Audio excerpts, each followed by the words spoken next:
এক রাজার মনে কোনো সুখ ছিল না।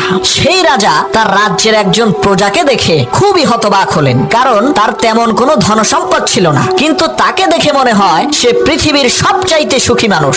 মন্ত্রী বলল, রাজা মশাই, এই লোকটিকে দেখে আপনি বিচলিত হবেন না, আপনাকে একটা খেলা দেখাবো, চলেন।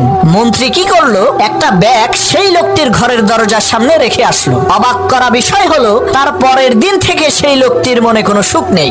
রাজা বলল, মন্ত্রী, তুমি সেই ব্যাগের মধ্যে কি দিয়েছিলে যার কারণে সেই লোকটির মনের সুখ শেষ হয়ে গেল?